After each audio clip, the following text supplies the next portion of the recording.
नमस्कार प्रेक्षकांनो, तर आपण बघतोय आनंदी या मालिकेचा आजचा इंटरेस्टिंग असा एपिसोड बरं का प्रेक्षकांनो. एपिसोडच्या सुरुवातीला इकडे युवराज जिन्यावरून खाली उतरून येतोय आणि तो समिधाच्या म्हणजे त्याच्या आईच्या फोटोकडे असा बघत उभा राहिलाय. प्रेक्षकांनो, कालच्या भागात जरासा गोंधळ झालाय बरं का, कारण अजून सुद्धा कळलेलं नाहीये ह्या दोघांना की आनंदी युगंधरची म्हणजेच त्याच्या वडिलांची नेमकी कोण आहे ते. त्याला आठवतंय की त्याच्या बाबांनी म्हणजेच युगंधरनी काल काय सांगितलं होतं, की हे वटपौर्णिमेचं व्रत मी आनंदीसाठी केलंय. यापुढे तू मर्यादेत राहायचं. या घरचा पोरगा असशील, पण आपल्यात असं कुठलंही नातं उरलेलं नाहीये, असं सगळं ते म्हणतात. ते सगळं आठवतंय. पण त्याच्यासमोर तोपर्यंत प्रेक्षकांनो कैरी येते बघा आणि ती कैरी घेऊन आली आरती आणि ती म्हणते, "थँक हे तुझ्यासाठी आहे." तर तो चिडून विचारतो, "हे काय आहे?" तर लगेच प्रेक्षकांना त्याने असं चिडून विचारलं, "आणि अशी कैरी घेऊन इथे का उभी आहेस तू?" तर आरती म्हणते, "अरे म्हणते मी तुला. हे बघ, नाही खरंच कारण तू आनंदीसाठी एवढी धावपळ केलीस, मेडिकलला धावधाव केलीस, ते औषधं शोधून आणलीस. त्याच्यामुळे आनंदी आज सुखरूप आहे. त्यामुळे खरंच हे तर लगेच तुझ्या ना डोक्यात जरा फॉल्टच आहे असं म्हणून तो निघून जात असतो. तर आरती विचारते, एक मिनिट, आता काय केलं मी? काय झालं तुला?" तर लगेच, "काय करू मी या कैरीचं आता? लोणचं घालू? का मुरांबा बनवू त्या कैरीचा? ते निंबाळकर जे काही बोलले त्याच्यामुळे ऑलरेडी माझं डोकं भणभणतंय आणि आता तू ही मला कैरी आणून देतेस." तर आरती म्हणते, "मी फक्त तुला म्हणत होते हां." तर लगेच युवी चिडून म्हणतो, "शट अप! एक शब्दही बोलायचा नाहीयेस." असं एकदम तो चिडून बोलतो तिच्याशी आणि म्हणतो, "मी तुझ्या साठी हे नाही केलं सगळं. मी हे सगळं केलंय ना ते फक्त आबांसाठी केलंय. तुझ्या बहिणीवर उपकार करण्यासाठी नाही केलेलं. कळलं ना?" असं म्हणतो आणि तो तिकडनं असा चिडून निघून जातो. तर तो निघून गेल्यानंतर आरती त्याच्याकडे बघत म्हणते, "नाहीतर नाही, गेलास उडत. अडलंय माझं खेटर ह्याच्यासाठी. उपकारांची परतफेड म्हणून काहीतरी द्यायला गेले, पण हं, गर्विष्ठ." असं म्हणत आरती ना चिडते आणि आता प्रेक्षकांनो बघूया पुढे काय घडतंय ते. तर बघा, आता रात्रीची वेळ आहे. आनंदी अशी बेडवर बसू नये. आता तिथे ना तिच्या जवळ झोपण्यासाठी म्हणून, तिची काळजी घेण्यासाठी म्हणून सुनीताताई रूममध्ये येतात आणि आल्या-आल्या ना त्या प्रश्नांची सरबत्ती करायला सुरू करतात आनंदीवर. "अहो आनंदीताई, तुम्ही झोपला नाहीत अजून? डोक्याची जखम भणभणते का तुमच्या? त्रास होतोय का काही? डॉक्टरनी सांगितलंय ना जास्त दगदग नाही करायची, शांत आराम करायचा. अहो तुम्ही झोपा बरं." तर आनंदी म्हणत असे, "नाही सुनीताताई, अहो काही दुखत नाहीये माझं, पण मला ना या बेडवर ना झोपच येत नाहीये, झोप लागत नाहीये मला इथे. हा बेड ना खूप मऊ आहे." असं आनंदी म्हणते आणि हे सगळं ऐकून ना सुनीताला हसायलाच येतं. ती म्हणते, "अहो आनंदीताई काय म्हणताय? मऊ गादीवरती तुम्हाला झोप लागत नाहीये? अहो आनंदीताई, या गादीसाठी लोक काय-काय करतात आणि तुम्ही पण ना झोपा गप्प." तर "अहो पण सुनीताताई, माझ्या घरी ना आम्ही चटईवरच झोपायचो अहो आणि इथे आल्यापासून ना स्वयंपाकघरात मी तर कशी झोपतीये हे तुम्हाला माहितीच आहे ना आणि त्यामुळे आता अचानक असं आता या अशा मोठ्या पलंगावर झोपायचं, मोठ्या बेडवर झोपायचं मला ना अवघडल्यासारखं होतंय हो. माझ्यासाठी ना माझ्या शरीराला आता त्या चटईचीच सवय झालेली आहे. मला इथे अशी झोप येत नाहीये. मला गुदमरल्यासारखं होतं इथे." असं सगळं आनंदी सांगते आणि पुढे म्हणते, "सुनीताताई ऐका ना, मी प्लीज खाली फरशीवर झोपलं तर." पण हे ऐकूनच सुनीताताई ओरडायला लागतात आणि म्हणतात, "आनंदीताई, हे असं काही बोलू नका हां. आणि हे बघा, तुम्ही आणि खाली फरशीवर झोपायचा विचारच करू नका." पण आनंदी म्हणते, "नाही, मी प्लीज तिथेच झोपते ना, तुमच्या शेजारी झोपते हां तर." तर सुनीताताई म्हणतात, "अहो आनंदीताई, तुम्ही का ऐकत नाहीये? अहो सकाळी जर मालक साहेबांना कळालं, की तुम्ही खाली फरशीवर झोपला होतात, तर थेट माझा राजीनामा हातात देतील ते माझ्या. आणि तुम्हाला तर माहिती आहे ना, मालक साहेबांचा राग. तुम्ही का माझ्या पोटावर पाय आणता आनंदीताई? तुम्ही प्लीज गपचूप बेडवर झोपा. देवाचं नाव घ्या आणि छान झोप लागेल तुम्हाला हळू-हळू. चला झोपा बरं. या इकडे." असं म्हणत ना सुनीताताई पांघरूण घालून देतात आनंदीला आणि सांगतात, "झोपा शांत." आता बघूया आनंदीला झोप लागते का? आनंदी जरा त्यांच्याकडे नाही असं म्हणजे मी खाली झोपते म्हणून बघत असते. पण "झोपा आता." असं म्हणत सुनीता आनंदीला झोपायला लावते आणि आपण खाली अंथरूण घालते आणि तिथे झोपायचा प्रयत्न करते. सुनीताला झोप लागतेय. पण आता आनंदीला झोप लागेल का नाही ते बघायला मिळेल. त्याच्यासाठी तुम्ही चॅनलला सबस्क्राईब करा आणि एपिसोड शेवटपर्यंत बघा. तर प्रेक्षकांनो, आता इथे युगंधर साहेबांना म्हणजे आपल्या मालक साहेबांना शिर्केंचा फोन आलाय. ते फोन करून म्हणतात, "ते मालक साहेब, ते कापडाचं नवीन डिझाइन आलं होतं. ते मी तुम्हासनी पाठवून देतो. तुम्ही एकदा चेक करून घ्या. तुमचं अप्रूव्हल आलं ना, की मग कामाला लागायला मोकळा मी." तर "हां, चालेल." असं मालक साहेब म्हणतात आणि मग पण म्हणतात, "एक काम कर, iPadवर नको पाठवू. तू ना माझ्या फोनवर पाठवून दे. तर फोनवर कसं पाठवू? पण तुम्ही ते डिझाइन नेहमी iPadवर चेक करता ना, म्हणजे तुम्हाला ती बारीक नक्षी वगैरे ते सगळं झूम करून बघता येतं व्यवस्थित. मग आज फोनवर कशा पाही? तर माझा iPad जो आहे तो रूममध्ये आहे आणि पुढचे काही दिवस मी तिथे नसणार आहे, असं इथे मालक साहेब सांगतात आणि म्हणतात, "मी इथे गेस्ट रूममध्ये आहे." शिर्के म्हणतात, "गेस्ट रूममध्ये? का हो मालक साहेब, काही अडचण आहे का? काही प्रॉब्लेम आहे का?" तर "अरे, अडचण वगैरे काही नाहीये. त्या आनंदीच्या डोक्याला लागलंय ना, तर तिला जरासा आराम मिळावा म्हणून मी तिला वर शिफ्ट केलंय आणि मी खाली गेस्ट रूममध्ये आलोय." तर लगेच शिर्के म्हणतात, "मालक साहेब, अहो तुम्ही आनंदीचा एवढा विचार करताय ना, ते बघून खूप बरं वाटलं. खरंच चांगला विचार करताय तुम्ही. ते राहू दे, मी ती डिझाइन तुमच्या फोनवर पाठवतो, तुम्ही चेक करा आणि मग मला सांगा." तर आता "हां, चालतंय" असं म्हणत मालक साहेब खाली बसतात बरं का आणि मग तेवढ्यात ना त्यांच्या फोनवर ते डिझाईन्स येतात आणि मग ते डिझाईन्स आलेले ते असे बघतात मालक साहेब. पण त्यांना जेवढा झूम करून बघायचंय, जसं बारकाईने बघायचंय ते काही इथे दिसत नाहीये आणि महत्त्वाचं म्हणजे त्यांचा चष्मा पण नाहीये हे त्यांच्या लक्षात येते. ते एक प्रकारे वेगवेगळे फोटो जे काही आहेत ते उघडून बघतायत तिथे 2दा 3दा बघतायत. पण त्यांना काही कळत नाही. ते म्हणतात, "हे स्क्रीन एवढा लहान आहे, त्यात काही दिसायलाच तयार नाही." असं सगळं त्यांच्या मनामध्ये चाललंय. चष्म्याशिवाय कसं दिसेल मला? तर तोपर्यंत चष्मा पण इकडे कुठे ठेवलाय मी तो चष्मा? आणि मग त्यांना आठवतं, की चष्मा तर आपला बेडरूममध्ये राहिलाय, रूममध्येच राहिलाय तिथे आणि आनंदी झोपली असेल आता. तिला डिस्टर्ब व्हायला नको असं सगळं इथे मालक साहेबांच्या मनामध्ये आलंय. पण डिझाईन्स तर बघणं गरजेचं आहे. आता काय करायचं? असा विचार त्यांच्या मनामध्ये चाललाय. पण शेवटी ते काय करतात, उठून ना इकडे रूममध्ये जायला निघतात. तर हा विद्याधर इकडे हॉलमध्ये ना आपलं काम जो काही आहे ते करत बसलाय. इथे प्यायला बसलाय तो आणि तो काय म्हणतोय बघा पिताना, एक घोट घेतो असा आणि मग तो म्हणतो, की त्याला आठवतं, की शिल्पाताईशी तो कसं बोललेला असं, की आत्ताच्या आत्ता जाऊन पृथ्वी आणि मितालीला जाऊन सांगतो, की ही वटपूजा त्याने कुणासाठी केली होती आणि का केली होती ते. तर लगेच आत्याबाई म्हणतात, "जा जाऊन सांग. मग मी पण अख्ख्या घराला ओरडून सांगेन, की तो कुकरचा ब्लास्ट तू केला होतास म्हणून." असं सगळं इथे शिल्पाताईचं आणि त्याचं जे काही बोलणं झालेलं असतं ते त्याला आठवतं आणि त्या आंधळ्या आनंदीचा पायगुण एवढा वाईट आहे, की आता ही शिल्पाताई सुद्धा माझ्या विरोधात जायला लागली. "अरे हट!" असं म्हणत ना स्वतःवरच अशी राग काढल्यासारखं करतो आणि ग्लास की नाही असा एकदम टेबलावर ठेवतो आणि परत एकदा तो ग्लास तो अख्खा भरून घेतो आणि मग त्याच्या हाताकडे लक्ष जातं त्याचं आणि तो म्हणतो, आयला माझी अंगठी कुठे गेली?" असा सगळा विचार चाललाय त्याच्या मनामध्ये आणि मग त्याला आठवतं, की त्याने अंगठी कुठे ठेवली किंवा कुठे ती अंगठी पडली असेल याची शक्यता आहे आणि त्याला आठवतं, की ते पीठ मळत असताना ती अंगठी त्याच्या हातातून निसटली होती आणि मग तो म्हणतो, "बोंबला!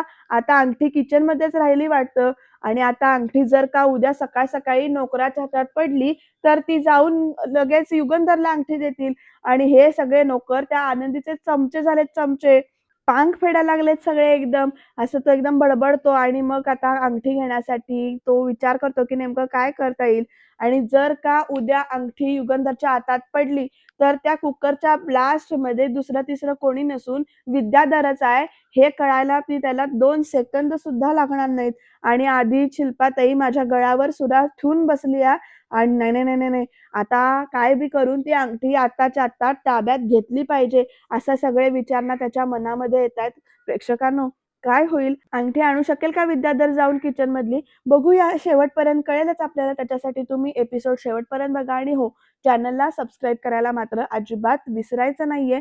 तर आता इकडे ना विद्याधर काय करतोय, किचनचा दरवाजा ना जोरजोरात वाजवतोय आणि तो किचनमध्ये गेलाय इकडे सुनीताताईंना झोप लागलेली आहे. आनंदी मात्र तळमळते तिथे बेडवर. तिला झोप लागत नाहीये आणि ती आता काय करते बघूया आपण. ती ना अशी जरा अंदाज घेते असा आणि मग ना असं सुनीताताईंना हाका मारायला चालू करते, की "सुनीताताई, ओ सुनीताताई, झोपलात का तुम्ही?" असं म्हणत ती बोलायचा प्रयत्न करते. "सुनीताताई." आता सुनीताताई म्हणतात, "अहो आनंदीताई, काय हे? तुम्ही गपचूप झोपा बरं. नाहीतर मी मालक साहेबांना जाऊन नाव सांगेन बघा तुमचं." तर आनंदी म्हणते, "अहो सुनीताताई ऐका ना माझं. मला इथे खरंच झोप येत नाहीये. प्लीज, प्लीज अहो सुनीताताई ऐका ना. मला खूप अवघडल्यासारखं होतंय." तर सुनीताताई म्हणतात, "आनंदीताई झोपा बघू तुम्ही आणि मला पण झोपू द्या." पण आनंदीचं चाललंय, "अहो सुनीताताई ऐका ना हो. प्लीज, प्लीज मला झोप नाही येत आहे हो. सुनीताताई." आणि तोपर्यंत प्रेक्षकांनो इथे कुणाची एंट्री झाली बघा. युगंधरची एंट्री झाली म्हणजेच मालक साहेबांची एंट्री झाली आणि ते येऊन म्हणतात, "अरे तुम्ही दोघं काय करायलाय?" आता मालक साहेबांचा आवाज ऐकून सुनीता उठून बसते. मालक साहेब विचारतात, "अजून झोपला नाही तुम्ही?" तर सुनीता म्हणते एकदम, "मालक साहेब तुम्ही?" आणि आता प्रेक्षकांनो मालक साहेब म्हणतात, "तुला शांत झोप मिळावी, तुला आराम मिळावा म्हणून मुद्दाम तुला इथे ठेवलंय आणि मी स्वतः गेस्ट रूममध्ये जाऊन झोपलोय. रात्री अपरात्री कसल्या गप्पा मारायलाय तुम्ही?" असं आनंदीकडे आणि सुनीताकडे बघून म्हणतात मालक साहेब. प्रेक्षकांना आता हळू ते बेडच्या जवळ येतात आणि आता आनंदीकडे बघतायत ते आणि म्हणतात, "काय गं आनंदी, तू अजून झोपली नाहीस? औषधं वेळेवर घेतलीस ना तू? डॉक्टर काय म्हणाले तुला माहितीये ना? जर तू व्यवस्थित आराम नाही केलास, विश्रांती नाही घेतलीस, तर जखम कशी काय भरेल ती?" तर आनंदी म्हणते, "हो मालक साहेब, मी औषधं घेतली होती. मला ना पण इथे झोप लागत नाहीये." तर मालक साहेब म्हणतात, "काय? झोप लागत नाही?" तर आता प्रेक्षकांनो बघा पुढे म्हणतात, "काही दुखतंय का तुझं?" असं विचारतात ते. "काही अडचण आहे का?" तर आनंदी म्हणते, "नाही, नाही काही दुखत नाहीये." मग पण आनंदी म्हणते, की "अहो मालक साहेब हा बेड ना खूप मऊ आहे." आणि हे ऐकून ना इकडे मालक साहेब म्हणतात, "काय?" तर प्रेक्षकांनो बघा युगंधाची रिएक्शन काय आहे? "काय? बेड मऊ आहे? अगं खालचा गेस्ट हाऊसमधला बेड आहे त्याच्या इतकाच हा बेड मऊ आहे. मग इथे झोपायला तुला का त्रास होतोय?" आणि आता आनंदीच्या लक्षात येतं, की तिला मालक साहेबांना हे सांगायचं नाहीये, की ती स्वयंपाकघरात चटई घालून खाली झोपतीये ते. त्यामुळे आनंदी विचारात पडली. तर तेवढ्यात ना सुनीता बोलायला चालू करते, की "अहो त्या" म्हणजे आता ती सांगायचा प्रयत्न करत असते, की "त्या गेस्ट रूममध्ये नाही, त्या स्वयंपाकघरात, किचन." तर आम्ही त्या तर तोपर्यंत आनंदीचं चालू करते बोलायला, "हो, हो, हो. अहो गेस्ट रूममधला बेड पण मऊ म्हणजे गादी पण मऊच आहे. पण हा जरा जास्तच मऊ आहे. मला खूप अवघडल्यासारखं होतंय हो इथे. मला नाही झोपता येत आहे." पण तेवढ्यात युगंधर म्हणतो, "हे लहान मुलांसारखं कारणं द्यायची नाहीत अजिबात आणि गपचूप झोपायचा प्रयत्न कर." तर आनंदी म्हणते, "अहो मालक साहेब, मी मगाचपासनं देवाचं नाव घेऊन झोपण्याचा प्रयत्न करतेय. मला नाही येतंय झोप." असं ती सांगते आणि आता बघा प्रेक्षकांनो मालक साहेब काय म्हणतात, आनंदीकडे एकदा बघतात आणि मग म्हणतात सुनीताकडे बघून म्हणतात, "सुनीता, हे बघ आज सकाळपासनं तुझी खूप धावपळ झालेली आहे. जा तू तुझ्या खोलीमध्ये जाऊन झोप." अहो पण मालक साहेब आनंदीताई तर मालक साहेब म्हणतात, की "मी आहे." युगंधर म्हणतो, "मी आहे. मी बघतो की तिला काय लागलं तर." तर ठीक आहे असं म्हणत ना प्रेक्षकांनो सुनीता आपला जो काही गादी घातलेली असते, बिस्तारा घातलेला असतो, तो उचलते आणि रूममधनं तिथनं बाहेर पडते आणि ती रूममधनं बाहेर पडल्यानंतर मालक साहेब स्वतः म्हणजेच युगंधर तिथले लाईट्स ऑफ करतो आणि म्हणतो, "झोपण्याचा प्रयत्न कर. पड जरा." आणि स्वतः ना तिथे आराम खुर्चीवर जाऊन बसतो. आता प्रेक्षकांनो आनंदीनं अशी बघत राहते आणि तोपर्यंत आपल्याला छान असं शांत असं ना गाणं ऐकायला येतं म्हणजे म्युझिक ऐकायला येतं. आता फोनवर ते ते गाणं लावतात आणि तोपर्यंत आनंदी त्यांच्याकडे बघतच राहिलेली आहे तशीच म्हणजे ती अंदाज घेतेय. ती विचारते, "हे काय मालक साहेब?" तर समिधाने ही अंगाई गायली होती. मुलं जेव्हा लहान होती ना, तेव्हा ती अंगाई ही त्यांच्यासाठी म्हणत होती. तर मी ती रेकॉर्ड करून ठेवली होती. आज मला जेव्हा कधी झोप येत नाही, मला जेव्हा अस्वस्थ वाटतं, तेव्हा ती मी ऐकतो. सगळ्या शरीराचा ताण निघून जातो आणि शांत झोप लागते असं मालक साहेब सांगतात. म्हणजे युगंधर म्हणतो आणि आनंदीकडे बघून म्हणतो, की "तूही ती ऐक आणि मग तुला झोप लागेल." तर कुठली अंगाई आहे बघा प्रेक्षकांनो ही? निजली रात निजे चांदोबाही बाळाला झोप का ग येत नाही. छान अशी अंगाई आहे सलील कुलकर्णींची ही अंगाई आहे आणि ही अंगाई ऐकत ऐकत ना इकडे आनंदी हळूहळू झोपण्याचा प्रयत्न करतेय. सांगता सांगता माझी दमली कहाणी मिटावीत फुले तशी मिटू दे पापणी गुण गुण करताना शिणली अंगाई निजली रात निजे चांदोबाही बाळाला झोप का ग येत नाही. तुम्ही ही अंगाई ना नक्की एकदा ऐकून बघा प्रेक्षकांनो. तुम्हाला सुद्धा हे अंगाई गाणं नक्की आवडेल आणि जसं हे अंगाई गाणं इकडे वाजतंय तसं आनंदीला शांतपणाने इथे झोप लागतीये. ती हळू झोपेच्या स्वाधीन होतीये आणि इथे प्रेक्षकांनो ना समिधाच येऊन असं अंगाई गाणं म्हणतीये. असं चित्र डोळ्यासमोर दिसतंय. धावून या तुझ्या पाठी दिस गेला सारा घरभर सारा तुझ्या खेळण्यांचा पसारा धावून या तुझ्या पाठी दिस गेला सारा घरभर सारा तुझ्या खेळांचा पसारा, मागितले जे जे तुला दिले मी आणून, सारे देता येते जाणू कुठून ज्योत ज्योतीची जीवा नाही का रे उजळत नाही, निजली रात निजे चांदोबाई, बाळाला झोप का ग येत नाही. आणि हे ना असं अंगाई गीत ऐकता ऐकता इथे शांत असं वातावरण झालंय. डोळ्यांसमोर युगंधरच्या समिधा दिसतेय, त्याला अंगाई म्हणून दाखवतीये असं, आणि त्यामुळे तिथे शांतपणाने ते सुद्धा आराम खुर्चीवर असं शांत असं डोकं टेकतायत आणि त्यांचा सुद्धा असं डोळ्यातून पाणी वगैरे येतंय. छान असं ते शांत आराम खुर्चीवर पडलेत आणि हिकडच्या बाजूला आनंदी सुद्धा हळूहळू झोपेच्या अधीन होतीये. नको दचकू असा मी कुठे जात नाही, बाळ जागे आणि तरी निजते का आई. किती छान ओळी ते लिहिलंय. फार फार भागल असं आता घे विसावा, सारा सारा शिणवटा मिटू मिटू द्यावा. तुझे सोसणे हे मला सोसवत नाही, निजली रात निजे चांदोबाई, बाळाला झोप का ग येत नाही. खरंच छान असं वाटतं ना, शांत असं अंगाई म्हणताना सुद्धा आपल्याला त्याप्रमाणे इथे समिधा आपण गुणगुणते अंगाई, आणि ह्या अंगाई गाण्याचा जो काही परिणाम अपेक्षित आहे, तर तो अपेक्षित परिणाम तसा झालेला आहे.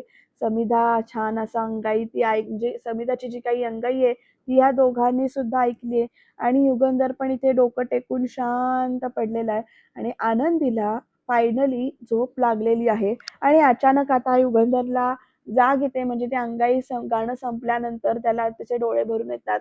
तो डोळे पुसतो आणि आनंदीकडे बघतो, लक्ष देतो, तर आनंदी इथे शांत झोपली. आनंदी आता निवांत झोपली असं युगंधर आपल्याच मनामध्ये इथे म्हणतो, आणि मग तो ज्या कामासाठी आलेला ते काम करायला जातो. ते सुद्धा विसरत असतात ते की आपण चष्मा घ्यायला आलोय ते. पण नंतर त्यांच्या लक्षात येतं की आपण चष्मा घ्यायला आलोय. त्यामुळे ते आता चष्मा कुठे ठेवला मी असं म्हणत चष्मा शोधत असतात, आणि त्यांना आठवतं की चष्मा आपण उशीखाली ठेवलेला असावा बहुतेक. कारण इकडे-तिकडे टेबलावर तर तो दिसत नाहीये चष्मा, आणि उशीखालीचा चष्मा काढण्यासाठी ते उशीखाली असा आत हात घालतात. तर प्रेक्षकांनो इथे काय होतंय बघा. ते आनंदी झोपलीये, तिला उठवायचं नाही, हलवायचं नाही, अशा ह्यानं ते चष्मा काढण्यासाठी उशीखाली हात घालतात. कारण आनंदीला आता औषधांचा असर पण आहे, त्यामुळे तिला जाग येत नाहीये लवकर, आणि तेवढ्यात आनंदी कुशी पलटते आणि युगंधरच्या गळ्यातली जी काही चेन आहे, ती चेन अशी आनंदीच्या कानातल्यामध्ये अडकतीये, आणि तेवढ्यातच इकडे वारा-बिरा वाहण्याचं म्युझिक वगैरे लावलेलं आहे बरं का प्रेक्षकांनो. आता बघू पुढे काय घडणार आहे ते. आनंदीच्या असं साधारण जवळ अंतरावर इथे युगंधर आहे, आणि ही फ्रेम अशी वेगळीच दिसते. मला काय वाटलेलं माहिती आहे का प्रेक्षकांनो, की इथे आता आनंदीच्या असं कुशी म्हणजे जवळ गेलेलं कोणीतरी बघेल आणि मग त्याच्यानंतर परत नवीन नाटक होईल, रात्रीच असं काहीतरी दाखवतील असं वाटलं होतं. पण तसं काही फारसं दाखवलेलं नाहीये. फक्त कानातल्यामध्ये ती चेन अडकलीये एवढीच इकडे दाखवलंय, आणि तरीसुद्धा युगंधर इथे थांबत नाहीये. तर ते असा चष्मा घेण्यासाठी आपला हात उशीखाली घालतायत इथे, आणि ती चेन नंतर हळूच सोडवून घेतायत. आनंदीला जाग येणार नाही याची काळजी पुरेपूर घेऊन ती चेन आनंदीच्या कानातल्यातून इथे सोडवून घेतलेली आहे, आणि फायनली त्यांचा चष्मा कुठे ह्याचा अंदाज त्यांना येतोय. त्यांना तो चष्मा आपला जो काही आहे तो उशीखाली ठेवलेला अगदी आतमध्ये गेलाय बरं का चष्मा तो उशीखाली, कारण बराच वेळ हे काढत होते. त्यामुळे कळेलच की उशीखाली खूपच चष्मा त्यांनी आतमध्ये घालून ठेवलाय तो, आणि अशा पद्धतीनं चेनमधनं कानातल्यामधनं चेन सोडवून घेतल्यानंतर उशीखालचा चष्मा ते काढून घेतात. चष्मा घेऊन झाल्यानंतर आनंदीकडे जरा 2 मिनिटं बघतच तिथे उभे राहतात, आणि मग आपल्या रूममध्ये इकडे यायला निघतात, आणि आता त्यांना त्यांचं काम पण करायचं आहे. जे काही डिझाईन्स पाठवलेले आहेत, ते त्यांना डिझाईन्स बघायचे आहेत. आता बघूया पुढे काय घडणार आहे. तर प्रेक्षकांनो, अरे गेस्ट रूममध्ये पाणी नाहीये असं त्यांच्या लक्षात येतं, आणि माझ्या खोलीत सुद्धा पाणी नाहीये. म्हणजे अरे बापरे! आता तिकडे जर आनंदीला पाणी लागलं, तर ती जाग आली, तर ती अशा अवस्थेमध्ये खालपर्यंत कशी येणार? हा प्रश्न युगंधरला पडतो आणि तर थांबा मीच जातो असं तो म्हणतो आणि आता तो स्वतः किचनमध्ये जायला निघालाय पाणी घेण्यासाठी. पण ऑलरेडी इथे किचनमध्ये विद्याधर त्याची अंगठी शोधण्यासाठी आलेला आहे. त्याला समजत नाहीये की अंगठी नेमकी कुठे पडली असावी. त्यामुळे इकडे-तिकडे त्याचं लक्ष जातंय. तो अंगठी कुठे पडली असेल याचा विचार करतोय. खाली पडली असेल का? त्यामुळे खाली सुद्धा तो वाकून बघतो. किचनच्या प्लॅटफॉर्मवर त्या वाकून इकडे-तिकडे बघतोय. सगळी भांडी बाजूला करून तिथल्या तिथे अंगठी कुठे आहे? आणि फायनली असं करता-करता त्याला त्याची अंगठी तिथे पडलेली दिसतीये. त्यामुळे तो ती अंगठी आपल्या हातामध्ये घेतो आणि स्वतःशीच तिथे हसतो. अंगठी आधी पहिली ती तो हातामध्ये घालतो आपल्या बोटामध्ये आणि म्हणतो, सापडली आता अंगठी. आता कोणाच्या बापाला पण कळणार नाही, की या सगळ्याच्या मागं मी होतो आणि स्वतःशीच इथे हसायला लागतो. डोक्यावरनं वगैरे असा हात-बीत फिरवतो बरं का. आणि तो जेव्हा किचनमधनं बाहेर जाणार, तेव्हा त्याला पावलांचा आवाज येतोय, जिना उतरल्याचा वगैरे आवाज येतोय. कारण तिकडनं युगंधर बाहेर पडलाय किचनमध्ये पाणी आणण्यासाठी जाण्यासाठी. तर आता प्रेक्षकांनो विद्याधर असा जरा कावरा-बावरा झाला, की आता ह्या टायमिंगला कोण किचनमध्ये आलंय? तर आणि तो काय करतो किचनच्या प्लॅटफॉर्मच्या खाली लपून बसतो.